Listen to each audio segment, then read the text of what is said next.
কর্মসূত্রে বাইরে আছেন, বাড়িতে বিএলও আসছে না, বিএলওর সঙ্গে যোগাযোগ করতে পারছেন না, বা ফর্ম ফিল আপের সময় শাসক দলের বিএলএরা গণ্ডগোল করছে, মনে হচ্ছে কোথাও অসুবিধা হবে, সব সমস্যার সমাধান এবার অনলাইন এসআইআর প্রসেস চলে এলো। গতকালই আপনাদের জানিয়েছিলাম যে এসআইআর প্রসেস অনলাইন হয়েছে, কিন্তু সেটা সাময়িকভাবে বন্ধ রাখা হয়েছে, হয়তো প্রসেসটাকে আরও স্মুথ করার চেষ্টা করা হচ্ছে। তাই হলো গতকাল রাত থেকেই কিন্তু অনলাইন এসআইআর প্রসেস শুরু হয়ে গেছে, এবং আমি নিজে পুরোটা একবার ফ্লোটা গেলাম, দেখলাম যে কোথাও কোনো অসুবিধা হয় কি না। বিশ্বাস করবেন না, 1 মিনিটেরও কম সময় লাগলো, এবং এতটাই ইজি প্রসেস যে কেউ করতে পারবেন, সামান্য কয়েকটা স্টেপ শুধু ফলো করা। কিন্তু করার আগে 3টে ইনফরমেশন আপনাদেরকে হাতের কাছে রেখে দিতে হবে, তাহলে কিন্তু প্রসেসটা খুব ইজি হয়ে যাবে। যাই হোক, কোনো চিন্তা নেই, আমি স্টেপ বাই স্টেপ আপনাদের এক এক করে পুরো জিনিসটা জানাচ্ছি। আপনাদের এই প্রসেসটা করতে গেলে এই ওয়েবসাইটটিতে আসতে হবে। ওয়েবসাইটটার নাম হচ্ছে voters.eci.gov.in। যাদের অসুবিধা হচ্ছে, যারা এখানটায় বুঝতে পারছেন না, তারা কি করবেন, তারা গুগলে যাবেন। গুগলে গিয়ে আপনারা বিভিন্ন রকম জিনিস সার্চ করতে পারে। যেমন আপনারা যখনই করবেন, এখানে ভোটার বলে লিখবেন, ভোটার পোর্টাল, জাস্ট এটা লিখে দেবেন। ভোটার পোর্টাল লিখলেই ফার্স্ট যে লিঙ্কটা আসছে voters.eci.gov.in, এইখানে যদি আপনারা চলে যান তাহলেই হয়ে যাবে। এবার ভোটার্স পোর্টাল আপনাদের মনে থাকছে না, এসআইআর কথাটা তো মনে লাগবে। এসআইআর অনলাইন সার্চ করবেন, এসআইআর অনলাইন ইসিআই সার্চ করবেন, দেখবেন যে লিঙ্কটা প্রথমেই আসছে voters.eci.gov.in। যখনই এটাতে ক্লিক করবেন, আপনারা এই হোম পেজটাতে ল্যান্ড করবেন। এটা তো হয়ে গেল ফার্স্ট স্টেপ। এরপর আপনাদের দেখতে পাচ্ছেন প্রথমেই এই যে বাঁ দিকটা, এখানে লেখা রয়েছে সার্ভিসেস, সেখানে প্রথমেই লেখা রয়েছে স্পেশাল ইন্টেন্সিভ রিভিশন এসআইআর 2026, এই কথাটা লেখা রয়েছে। অর্থাৎ এই জায়গা থেকেই আপনাকে সব করতে হবে। আর এর নিচে রয়েছে search your name in last SIR.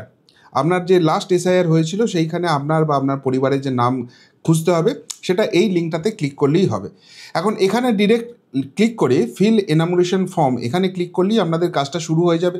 কিন্তু যদি এখানে ক্লিক করেন, আপনাদের ফাইনালি লগ ইন করতে হবে, অর্থাৎ আপনাদের মোবাইল নাম্বার বা ইমেল আইডি দিয়ে এখানে লগ ইন করতে হবে। সুতরাং প্রথমেই যে জিনিসটা করবেন, এখানে এই লগ ইনটাতে আপনারা ক্লিক করবেন। যেই লগ ইনটায় ক্লিক করবেন, এরকম একটা পেজ আসবেন। আচ্ছা, এবার আরেকটা আপনাদের প্রশ্ন আসতে পারে যে আমি ভাই লগ ইন করবো, আমি তো আগে কোনো দিন এসব করিনি, লগ ইনই করা নেই, তাহলে কী হবে? এই দেখুন পাশে সাইন আপ বলে একটা বাটন আছে, এই সাইন আপটাতে ক্লিক করলে আপনার মোবাইল নাম্বার দিতে হবে, আপনার ইমেল আইডি দিতে হবে, ক্যাপচা দিতে হবে, তাহলেই কিন্তু আপনার এখানে রেজিস্টার হয়ে যাবে। তারপর আপনার এপিক নাম্বার টাম্বার এগুলো দিয়ে করতে হবে। তো আমার অলরেডি করা আছে বলে আমি সেই জায়গাটায় যাচ্ছি না। এবার লগ ইন করার জন্য আপনাদের কী করতে হবে? প্রথমেই আপনাদের যে মোবাইল নাম্বারটা আছে, আমি আমার মোবাইল নাম্বারটা এখানে দিয়ে দিচ্ছি, সেরকম মোবাইল নাম্বার আপনাদের এখানে দিয়ে দিতে হবে। এবং এখানে যেই ক্যাপচা, এই যে এই বক্সটা এই সবুজ সবুজ কালারে লেখা রয়েছে, এই জিনিসটা আপনারা এখানে লিখে দেবেন। যখনই এটা আপনাদের লেখা হয়ে যাবে, তখন একটা ওটিপি, রিকোয়েস্ট ওটিপি, একটা ওটিপি লাগবে। সেই ওটিপিটা আপনার যে মোবাইল নাম্বারটা এদের এখানে রেজিস্টার করা আছে, সেই ওটিপিটা এখানে চলে আসবে। সেই ওটিপিটা এখানে পুট করে দেবেন। আমি এখানে যে ওটিপিটা পেয়েছি, সেই ওটিপিটা এখানে পুট করে দিচ্ছি। Verify and log in click করলেন, এই জায়গাটাই চলে এলো। ব্যাস, এবার আপনার স্মুথ প্রসেস শুরু হয়ে যাবে। ফার্স্ট যেটা হচ্ছে search your name in last SIR, এইটা আমি আপনাদের দেখিয়ে দিই। আগে এই ইনফরমেশানটা রেডি করে রাখবেন। এখানটায় ক্লিক করবেন, ক্লিক করার সাথে সাথেই আপনাদের কি হবে, এটা এইভাবে ঘুরতে থাকবে।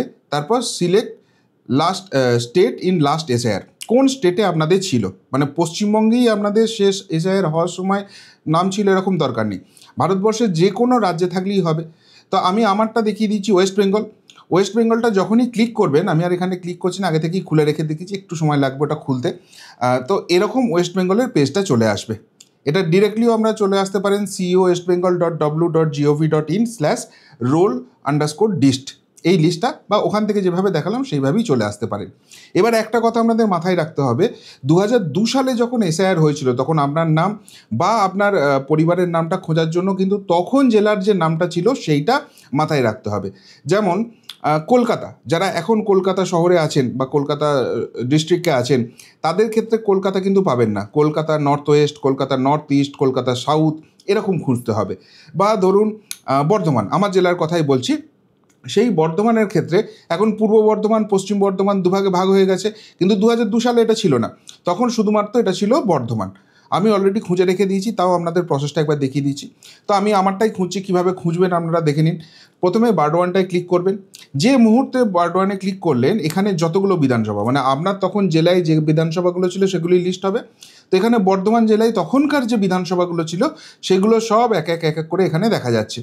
তো আমার যে জেলাটা ছিল, আমার যে বিধানসভাটা ছিল 274 নম্বর জামালপুর। এই 274 নম্বর, এই জিনিসটা মনে রাখুন, এটা হচ্ছে আপনার তখনকার যে অ্যাসেম্বলি নাম্বার। এখন কিন্তু জামালপুরের অ্যাসেম্বলি নাম্বার 274 নয়, তখন ছিল 274। এবার আমি জামালপুরে ক্লিক করলাম। জামালপুরে আমার যে গ্রামে স্কুল, সেই স্কুলটাই আমি এবার সার্চ করে দেখে নেবো। আমি জানি আমার বুথ কোথায় ছিল, তো আমি সেখানে যাচ্ছি, যেখানে আমি ভোট দিয়েছিলাম 2002 সালে, সেই জায়গাটা আমাকে খুঁজতে হবে। তো সেই জায়গাটা খুঁজে আমি চলে আসছি, এই যে চলে এসেছি, ঝাপারডাঙ্গা পেয়ে গেছি। এবার এইখানটায় কাছাকাছি হবে জামালপুর, এক সেকেন্ড দাঁড়ান, খুঁজছি এখানটা। হ্যাঁ, এই যে আবুজাটি বাণী বিদ্যাপীঠ কেওটা ঝাপারডাঙ্গা, হ্যাঁ, আবুজাটি আদিবাসী প্রাইমারি স্কুল, এটা ছিল আমার স্কুল। এই বুথটাই আমি ভোট দিয়েছিলাম, 95 নম্বর বুথ নাম্বার, এটাও মাথায় রাখতে হবে। 274 আমার বিধানসভা নাম্বার ছিল, 95 আমার বুথ নাম্বার। এবার পাশে এই যে লিঙ্কটা রয়েছে ফাইনাল রোল, এটাতে ক্লিক করবেন। ক্লিক করলেই আবার দেখুন এখানে কালো কালারের একটা ক্যাপচা চলে এসছে। যে জিনিসটা লেখা আছে আপনাকে সেটা লিখে দিতে হবে, সেটা আমি এখানে লিখে দিচ্ছি। এখানে লিখে ভেরিফাই করব। যে মুহূর্তে করব, সাথে সাথে আমার তখনকার যে ভোটার তালিকা আছে সেটা খুলে গেল। এবার ওই যে দেখুন আমার বিধানসভা নাম্বার 274 ছিল, সেই 274 এখানে চলে এসছে জামালপুর, এবং অংশ নম্বর বা পার্ট নাম্বার হচ্ছে 95, সেটাও এখানে চলে এসছে। এবার আমার নামটা খুঁজতে হবে। তো আমি আমার নামটা জানি কোথায় ছিল, আমি সেইখানটায় চলে যাচ্ছি, আমার নামটা পেয়ে যাব। এই দেখুন 199 নম্বরে শুদ্ধশীল ঘোষ, পিতা দেবীপ্রসাদ ঘোষ, 18 বছর তখন জাস্ট আমার বয়স হয়েছে। আমার কিন্তু কোনো এপিক নাম্বার নেই, ভোটার কার্ড নাম্বার নেই, কেননা তখন জাস্ট নামটা উঠেছিল, তখনও কিন্তু আমার কার্ড তৈরি হয়নি। কিন্তু একটা মজার জিনিস দেখবেন, আমার এখানে দুবার নাম আছে, 199 শুদ্ধশীল ঘোষ, 200 নম্বরেও শুদ্ধশীল ঘোষ। এবার বলবেন এখানে তো তাহলে কারচুপি আছে, কিছু গণ্ডগোল হয়েছে। না, কোনো কারচুপি নেই। আসলে সেই বছর কিছু একটা গণ্ডগোল করেছিল যিনি ভোটের নাম তুলেছিলেন, বা নির্বাচন কমিশনের তরফ থেকেই। আমার যেসব বন্ধুদের নামগুলো উঠেছিল সেগুলো একবার ভালো করে দেখুন। আমার পরই এখানে নাম উঠেছে মলয় ঘোষ, দেখুন পরপর দুবাই রয়েছে মলয় ঘোষ, বা একটু আগে পরে করলেও দেখা যাবে অন্যান্য যাদের নাম উঠেছে। শুদ্ধশীল ঘোষ দেখালাম এখানে, হ্যাঁ, এরপর দেখুন আরেক বন্ধুর নাম উঠেছিল জয়দীপ ঘোষ। তো সে বছর যাদেরই নাম উঠেছিল প্রত্যেকের ক্ষেত্রেই দুবার করে নাম উঠেছিল। তো যাই হোক, সেটা কোনো ব্যাপার নয়, যে কোনো একটা নাম্বার আমার দিতে হবে। তো এখানে আমার পরিবারের নাম্বার আসছে, দেবীপ্রসাদ ঘোষ, মিনতি ঘোষ, বাবার নাম, মায়ের নাম, তারপর শুদ্ধশীল ঘোষ, এখানে নামটা চলে এলো। বেশ, ওয়েল অ্যান্ড গুড। আমি তাহলে আমার প্রয়োজনীয় ইনফরমেশান সমস্ত কিছু পেয়ে গেছি। এবার আমি এনুমারেশন ফর্মটা ফিল আপ করবো। ফিল আপ করতে গেলে এখানে ক্লিক করে দিলাম। যে মুহূর্তে ক্লিক করলাম, SIR 2026 online form submission by elector. এবার নিচে একটা ড্রপডাউন থাকছে যেখানে সিলেক্ট স্টেট, কোন স্টেটে আপনি এটা করছেন। আমাদের ক্ষেত্রে আমরা এটা করব ওয়েস্ট বেঙ্গলটায় ক্লিক করে দিলাম। এইবার যে জিনিসটা করতে হবে, আপনার এপিক নাম্বার, অর্থাৎ আপনার ভোটার কার্ডে যে নাম্বারটা আছে সেই নাম্বারটা পুট করতে হবে। তো আমার নাম্বার আমি এখানে দিয়ে দিলাম, আমার নাম্বারটা আমি জানি। এই যে আমি বললাম না 3টে ইনফরমেশান লাগবে, একটা হচ্ছে আপনার মোবাইল নাম্বার, আর আরেকটা হচ্ছে এই এপিক নাম্বার, 2 নম্বর ইনফরমেশান, যেটা হাতের কাছে রেডি করে রাখবেন। আর 3 নম্বরটা ওই আগের ভোটের ডেটা, সেটা দেখিয়ে দিলাম। এটা আপনার যখনই এপিক কার্ড নাম্বারটা দিয়ে দিলেন, এবার আপনি সার্চ করবেন। যে মুহূর্তে সার্চ করবেন, যেটা অফলাইনে ফর্ম আসছে সেই একই জিনিস এখানেও হচ্ছে, প্রি ফিল্ড ইনফরমেশান, আগে থেকেই ফিল আপ করা আছে যে ইনফরমেশানগুলো। ইলেক্টরস নেম শুদ্ধশীল ঘোষ এখানে দেখতে পাচ্ছেন, আমার এপিক নাম্বারটা দেওয়া থাকবে। এরপরে সিরিয়াল নাম্বার, এখনকার বুথে আমার সিরিয়াল নাম্বার কত, এখনকার পার্ট নাম্বার কত, আর সেটা কোথায় আছে সেটা দিয়ে দিয়েছে। এসিপিসি নেম, আমার বিধানসভার নাম দেওয়া রয়েছে, স্টেট ওয়েস্ট বেঙ্গল। আচ্ছা, এখানে একটা জিনিস খুব গুরুত্বপূর্ণ, সেটা হচ্ছে যে please ensure that your name on Aadhaar card exactly match your name Suddhashil Ghosh on epic. Voter কার্ডের নাম আর আধার কার্ডের নাম, এই দুটো যেন ম্যাচ করে। In case your name does not match please contact your BLO করে এখানে আমার বিএলওর কন্ট্যাক্ট ডিটেলস আর নাম দিয়ে দেওয়া হয়েছে to submit enumeration form offline. আপনাদের যদি আধার কার্ডের যে নাম রয়েছে আর ভোটার কার্ডের যে নাম রয়েছে সেখানে যদি মিসম্যাচ থাকে ডেটা, তাহলে কিন্তু আপনাকে বিএলও থ্রুই কন্ট্যাক্ট করতে হবে, আপনি অনলাইনে কিন্তু করতে পারবেন না। কিন্তু যদি আধার কার্ডে কোনো রকম প্রবলেম না থাকে তাহলে কিন্তু আপনি করতে পারবেন। আচ্ছা, এবার যেটা হচ্ছে মোবাইল নাম্বার, যেটা আপনার এখানে রেজিস্টার করা আছে সেই 10 ডিজিট মোবাইল নাম্বার এখানে দিতে হবে। আর নিচে একটা ইনফরমেশান দিয়ে দিয়েছে, to fill the enumeration form online your mobile number should be linked to your voter card. If mobile number is not linked, please link your mobile number through Form 8. Click here to link the mobile number through Form 8. আপনার যে voter কার্ডটা রয়েছে তার সঙ্গে কিন্তু আপনার mobile নাম্বারটা link করা থাকতে হবে আগে থেকে, তবেই কিন্তু আপনি অনলাইনে করতে পারবেন। আর যদি করা না থাকে কোনো সমস্যা নেই, এই যে Form 8 ফিল আপ করতে হবে, ক্লিক হিয়ার বলছে, এটা ক্লিক করলে উইদিন 30 সেকেন্ড আপনার কিছু ইনফরমেশান দিতে হবে, মোবাইল নাম্বারটা দিতে হবে, আপনার মোবাইল কিন্তু এখানে অ্যাড হয়ে যাবে, কোনো অসুবিধা নেই। তারপর আপনি অনলাইনে এই প্রসেসটা করতে পারবেন। তো আমার যেহেতু করা আছে আমি ওই প্রসেসটা যাচ্ছি না, আমি কি করছি, আবারও আমার মোবাইল নাম্বারটা এখানে পুট করছি এবং সেন্ড ওটিপি। আবার একটা ওটিপি আমার কাছে আসবে, সেই ওটিপিটা এলে এখানে আমাকে পুট করে দিতে হবে। ওটিপি চলে এসছে, আমি পুট করে দিলাম, ভেরিফাই ওটিপি। ব্যাস, যে মুহূর্তে আমার এটা হয়ে গেল, আমার ফার্স্ট কাজটা হয়ে গেল, ফার্স্ট ফেজটা এসআইআর হয়ে গেল। এবার সেকেন্ড ক্যাটাগরি আমার 2002-এর ডেটা আছে তার সঙ্গে ম্যাচ করতে হবে। এবার এখানে দেখুন 3টে ক্যাটাগরি রয়েছে। মাই name exist in electoral role of last SIR, মানে 2002-এর তালিকায় আমার নাম আছে, আমার নাম তো আছে এক্ষেত্রে, সুতরাং আমাকে এই অপশানটায় ক্লিক করতে হবে। যাদের নাম নেই তারা 2 নম্বর অপশানটা করবেন, my parents name father mother grandfather grandmother exist in the electoral role of last SIR. এখানে 4 জনের রিলেশন দিয়ে দিয়েছে, আপনার বাবা মা অথবা দাদু ঠাকুমা বা দাদু দিদিমা, যাদের ক্ষেত্রে মা গার্জেন আর কি, তারা এই ইনফরমেশানগুলো এখানে তাদের ইনফরমেশান দিয়ে এসআইআরটা করতে পারেন। আর 3 নম্বর, আপনার কাছে যদি কিছুই না থাকে তাহলে এখানে আপনার সেই ইনফরমেশানটা দিতে হবে যে আমার কারোর সঙ্গে কিছু নেই। তো যেহেতু আমার নাম রয়েছে আমি এখানে ক্লিক করলাম। ক্লিক করার পর search by AC part serial number details in last SIR. তো লাস্ট এসআইআরে আমি এখানে অলরেডি বার করে রেখে দিয়েছি, আপনাদের দেখিয়ে দিলাম অলরেডি যে আমার এখানে জামালপুরের এই 274 নম্বর বিধানসভা, তার 95 নম্বর পার্ট রয়েছে এবং সেখানে 199 নম্বরে আমার নাম রয়েছে। এই ইনফরমেশানগুলো আমি আগে থেকে রেডি করে রেখে দিয়েছি, সুতরাং এবার এই ইনফরমেশানগুলো আমি এখানে পুট করতে শুরু করবো এক এক করে। সো ফার্স্ট স্টেট আমার চলে আসছে West Bengal.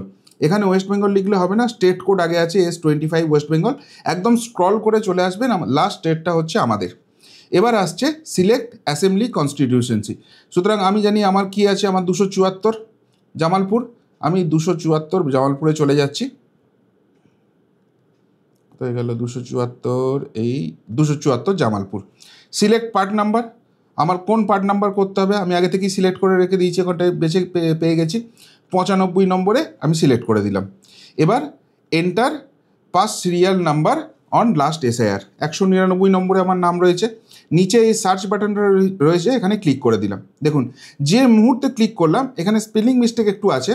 Elector name Suddhashil Ghosh, Debiprasad Ghosh, relative name relationship other, বাবা করা নেই, এখানে আদার করে দেওয়া হয়েছে। State name West Bengal, AC সব কিছু আমাকে ডিটেলস দিয়ে দিয়েছে। My name exist in the last electoral roll West Bengal 2000 per as per the above details, এটা আমি ক্লিক করে দিতে হবে এই বক্সটা। যে মুহূর্তে ক্লিক করে দেবো দিয়ে আমি কন্টিনিউ করলে আমার পরের প্রসেসটা হয়ে যাবে, কিন্তু এটা আমি করছি না। যাদের ক্ষেত্রে নিজের নাম নেই, বাবা মায়ের নাম আছে, তারা কি করবেন সেইটা একবার দেখিয়ে দিই। ওকে, তো যথারীতি একই জিনিস এখানে চলে আসছে। স্টেট আমাকে করতে হবে, লাস্ট ওয়েস্ট বেঙ্গলে চলে গেলাম, মানে আমার নাম 2002-এর তালিকায় নেই তাদের ক্ষেত্রে।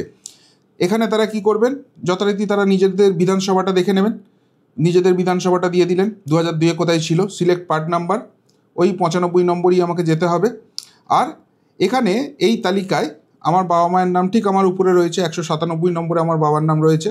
তো এখানে আমি পার্ট নাম্বার দিয়ে দিচ্ছি 95, না সিরিয়াল নাম্বার দিতে হবে এখানে, সরি পার্ট নাম্বার তো পেয়ে গেছি, serial number 197। Select relationship father হয়ে গেল, এটা সার্চ করলাম, এই দেখুন দেবীপ্রসাদ ঘোষ চলে এসছে এখানে। রিলেটিভ নেম মানে বাবার নাম পাঁচুগোপাল ঘোষ, সব কিছু এখানে চলে এসছে।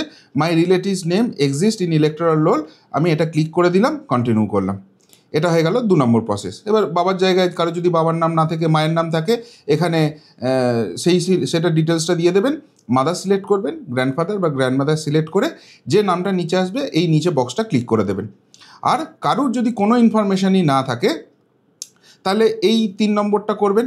সেক্ষেত্রে আপনি বলে দিলেন যে আমার কোনো রকমই কিছু নেই এখানে, তাহলে 2002-এর এসআইআর প্রসেসটার মধ্যে আপনাকে ঢোকাবেই না, আপনাকে সরাসরি 3 নম্বর প্রসেসটাতে নিয়ে চলে আসবে। তো যাই হোক, আমি একদম আবার ব্যাক করে চলে যাচ্ছি। আমার যেহেতু আমার নিজের জায়গাটা রয়েছে, আমি আবারও সেটা পুট করে দিলাম ওয়েস্ট বেঙ্গল, এখানে দিয়ে দিলাম 274 নম্বর, জামালপুর, এখানে দিয়ে দিলাম পার্ট নাম্বার আমার যেটা ছিল 95, আর আমার এটা সার্চ 14 ঘোষ চলে এলো, এটা আমি সিলেক্ট করে দিলাম, কন্টিনিউ। আমার 2 নম্বর মানে যেটা ওই এ ব্লকটা দেখাচ্ছিলাম সেই জায়গাটা আমার হয়ে গেল, 2002-এর সঙ্গে আমি ম্যাপ করে দিলাম। এবার 3 নম্বর নিজের পার্সোনাল ডিটেলস দিতে হবে। পার্সোনাল ডিটেলসের ক্ষেত্রে এখানে দেখুন ডেট অফ বার্থ, এখানে আপনি ক্লিক করলেই আপনি কত সালে জন্মেছেন সেটা আপনাকে এখান থেকে সিলেক্ট করে দিয়ে দিতে হবে, মানে আধার কার্ড বা অন্যান্য জায়গায় যে ইনফরমেশান রয়েছে সেইটা দিয়ে আপনি এখানে ফিল আপ করে দিলেন। ডেট অফ বার্থ হয়ে গেল, আপনার আধার নাম্বার এখানে দিয়ে দেবেন। ফাদার লিগাল গার্জেন এখানে নাম দিয়ে দিলেন, তার যদি এপিক নাম্বার অ্যাভেলেবেল থাকে সেইটা দিয়ে দেবেন। মায়ের নাম এই বক্সটায় দিয়ে দেবেন, মায়ের এপিক নাম্বার এইখানটায় দিয়ে দেবেন। স্পাউস মানে স্বামীর ক্ষেত্রে স্ত্রী এবং স্ত্রীর ক্ষেত্রে স্বামী, তার নাম দিয়ে দেবেন, তার এপিক নাম্বার দিয়ে দেবেন। আর কোথা থেকে আপনি এটা করছেন, এটা অপশনাল যদিও, কিন্তু যে বিধানসভা থেকে করছেন সেই বিধানসভার নাম এখানে লিখে দেবেন। তারপর ওই যে একটা কালার ফটো লাগাতে বলছে না, তো সেই কালার ফটোটা যার ম্যাক্সিমাম সাইজ 2 MB হবে, তার বেশি করবেন না, তাহলে কিন্তু আপলোড হবে না। সেইটা এখানে চুজ ফাইল করবেন, এখানে সেই ফটোটা চলে আসবে। এইবার আপনার এখানে দেখুন ওই যা ইনফরমেশনটা চলে এসছে 2000 details of elector in electoral roll of the last SIR, এই জায়গাটা করবেন। আপনার ইলেকট্রাল রোল সব কিছুর ইলেকশন সব কিছু চলে এলো। এখানে করার পর আপনার যদি কোথাও মনে হয় ভুল ইনফরমেশান, এটা ম্যাচ হয়নি, নিচে আবারও এডিট করে সেটাকে কিন্তু আপনি চেঞ্জ করতে পারেন। আর সব কিছু হয়ে গেলে এবার এই যে 2টো বাটন রয়েছে এটাকে আপনি সাবমিট করে দেবেন। যে মুহূর্তে সাবমিট করবেন আপনার যে মোবাইল নাম্বারটা ওটিপি আসবে, মানে আধারের সঙ্গে লিঙ্ক আছে, সেই নাম্বারে কিন্তু একটা ওটিপি আসবে। সেই ওটিপিটাকে পুট করতে হবে। আমি ইচ্ছা করে করছি না, কেননা করলেই আমার প্রসেসটা কমপ্লিট হয়ে যাবে। আমি এখনই প্রসেসটা কমপ্লিট করতে চাইছি না। যদি কারোর কিছু সাহায্য লাগে তাহলে তো আমি আর পরবর্তীকালে এটা নিয়ে কিছু করতে পারবো না। তো সাবমিট করলে ওই ওটিপিটা আসবে, ওটিপিটা দিলেই আপনার এসআইআর প্রসেস কমপ্লিট হয়ে যাবে। এই হচ্ছে টোটাল এসআইআর প্রসেস, এবং এর মধ্যে কোনো রকম কিন্তু কোনো ঝামেলা নেই। সব মিলিয়ে আমি যেটা দেখলাম ঠান্ডা মাথায়, যদি আপনি আপনার মোবাইল নাম্বারটা হাতের কাছে রাখেন, আপনার এপিক নাম্বার হাতের কাছে রাখেন, এবং গত বছরের যে ইনফরমেশানটা আছে, মানে লাস্ট এসআইআরের যে ইনফরমেশানটা আছে, সেইটা যদি আপনি হাতের কাছে রাখেন, এই 3টে ইনফরমেশান যদি আপনার হাতের কাছে থাকে, আপনার পুরো প্রসেস কমপ্লিট করতে নট ইভেন 1 মিনিট, খুব তাড়াতাড়ি ওটিপি চলে আসছে, ওই 35 থেকে 40 সেকেন্ড এসআইআর কমপ্লিট। সুতরাং বিএলও এলো ছাই না এলো আর কিন্তু কিছু এসে যায় না, এতটাই সহজ প্রসেস, এবং এইভাবেই করতে পারবেন। যদি এই নিয়ে আপনাদের মনে কোথাও কোনো ডাউট থাকে, কোনো রকম কোনো কোয়েশ্চেন থাকে, অবশ্যই করে করবেন। আমি আমার মতো করে ডেফিনেটলি সেটার উত্তর দেওয়ার চেষ্টা করব। তো কেমন লাগলো এই প্রসেসটা, ইলেকশন কমিশনের এই প্রসেস দেখার পর মনে কি সত্যিই কোনো খটকা লাগছে, নাকি এইটা হয়ে যাওয়ার পর যা কিছু বাঁদরামি করার প্ল্যান পরিকল্পনা ছিল, যে যারা স্বচ্ছ ভোটার তাদের নাম বাদ দেওয়ার ক্ষেত্রে, সেটা পুরোপুরি জলাঞ্জলি চলে গেল? কি বলবেন এই নিয়ে? যদি কিছু বলার থাকে অবশ্যই কমেন্ট বক্সে কমেন্ট করে জানাবেন। এমনকার মতো এখানেই শেষ করলাম, ফেরত আসছি নতুন প্রতিবেদন নিয়ে খুব তাড়াতাড়ি। ভালো থাকবেন, সাথে থাকবেন, পাশে থাকবেন। নমস্কার।